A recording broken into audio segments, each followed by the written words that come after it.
Ito yung The Originote Sunscreen. Mura na, effective pa. At ang ganda niya guys, tignan nyo. Ito yung kagandahan guys, kasi moisture siya. Pwede nyo gamitin pang primer ng makeup nyo. At tignan nyo naman kapag in-apply natin, ganyan lang siya. Super lightweight at madali siyang i-blend sa ating balat. Ayan siya. Ito yung share ko sa inyo guys. Dahil nagustuhan ko siya, dalawa talaga chinek out ko. Dalawa yung binili ko guys. Ito pa hindi sponsored at binili ko po talaga as in. Kasi nagustuhan ko siyang gamitin ngayon. So nasobrahan yung aking paglalagay ng aking nose contour. So, ayan siya guys.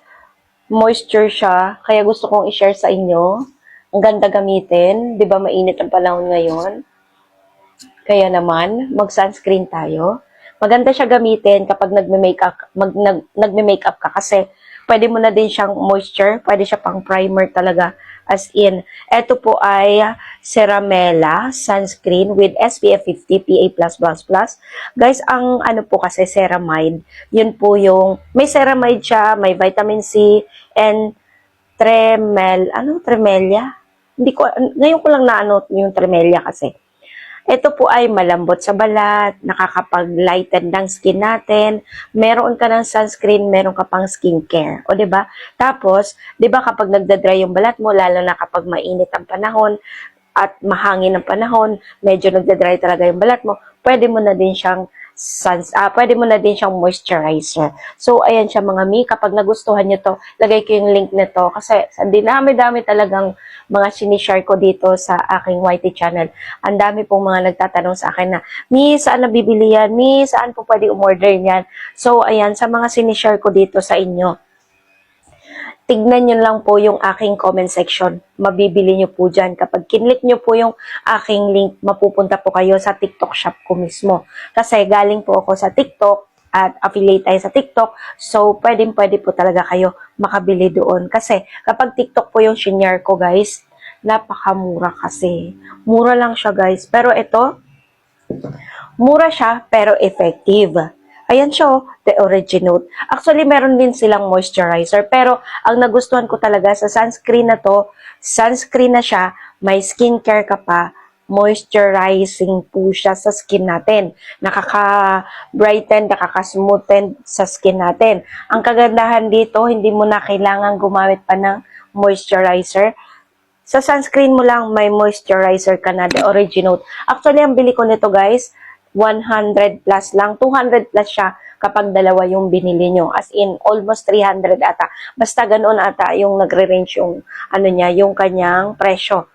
Marami pong gumagamit nito at marami ding mga nag-share na mga sikat na mga TikToker or mga influencer. As in, ito yung ginagamit nila guys, The Originote.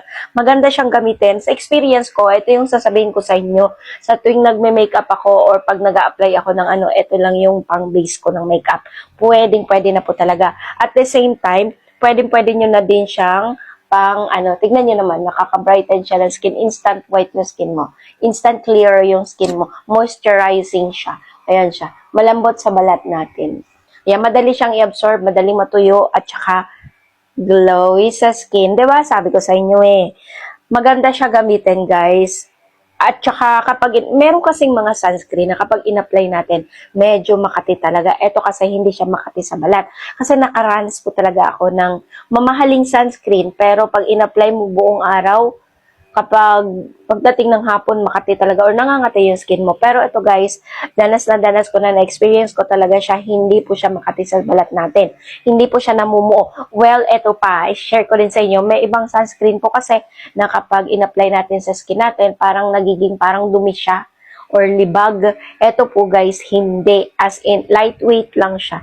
Light lang ang i-apply nyo. Kahit konti lang i-apply nyo, pwede na siya. Tignan nyo, i-apply natin siya dyan. Ayan, ganyan siya guys. O, diba? Madali siyang i-blend. Super, dali lang i-blend. The Originote. Actually guys, pwede din pala to sa mga medyo bata pa, 13 years old and up. Pero pag 13 years old below, meron po silang sunscreen para sa kanila. Ito yung kagandahan dahil kahit mga teenager, pwede pong gumamit itong The Originote na ito. Hindi ko alam kung bakit itong The Originote. Ngayon ko lang sila na-encounter. Ngayon ko lang sila kumbaga ngayon ko lang nalaman na the original, kahit mura lang, pero effective. Kasi dinanas ko talaga to guys. Kasi nung namasyal kami, basta mainit yung panahon na yon. Tapos umakyat kami sa bundok, may pinuntahan kami, as in, mainit yung panahon. Pero guys, hindi man lang nangitim yung skin ko dito, hindi nangitim yung hindi nagbago yung ng face ko. Kasi guys, 'di ba, minsan kapag naglalakad or gumala tayo, as in, minsan kasi naglalagay din ako, nag-a-apply ako sa braso nitong sunscreen na ito dahil pwede po natin to i-apply sa braso natin kapag tayo namamasyal. Ayan siya, oh. Ayan, ganyan siya pag sa braso natin. Ayan, in-applyan ko siya, guys. Hindi nangitim yung skin ko. Kaya sabi ko, okay, magstay ako dito sa The Originote na ito kasi maganda siyang gamitin. Hindi siya umitim sa skin ko. Hindi talaga, as in, hindi nangitim yung skin ko. Kasi 'di ba, guys, meron pa ring sunscreen talaga. Meron pa rin kasing sunscreen na kahit nag-apply ka ng madami or kahit nagpaulit-ulit ka sa pag-apply, wala, nangingitim pa rin yung balat mo. Pero ito guys, ito talaga yung masasabi ko na mura siya pero effective. The Originote. I-try nyo kapag nagustuhan nyo guys, i-try nyo. Pero ito po ay pwede siya sa dry skin type, pwede siya sa natural, at pwede din siya sa mga ma-pimples. Kapag ma-pimples ka, pwede nyo gamitin to. Kapag oily skin ka, pwede nyo din gamitin to. Kasi kapag nag-ano na siya, para siyang mattifying. Nagmamat po siya kapag, pero glowing at the same time, glowing pa din siya. Maganda siya gamitin kahit ma-pimples ka or kahit ma-oily ka. Yes, pero syempre, dahil dry skin type ako, okay din talaga sa akin. Kaya nalaman ko na pwede siya sa mga kaibigan ko, pwede sila sa mga ma-pimples at saka sa mga ma-oily. Kasi yung kapatid ko ma-oily pero ito yung ginamit niya. Ito na din yung ginagamit niya. So, ayan lang siya guys. Share ko lang sa inyo. Kapag nagustuhan nyo to at kapag tinatanong nyo naman at kung gusto nyo hanapin kung saan kayo makakabili nito, well, tignan nyo lang sa aking comment section. Ilalagay ko yung link na to. Or mag-comment kayo dyan. Itanong nyo na lang sa akin kapag nakalimutan kong ilagay. So, ayun lang. The Originote, maganda, mura na, effective pa.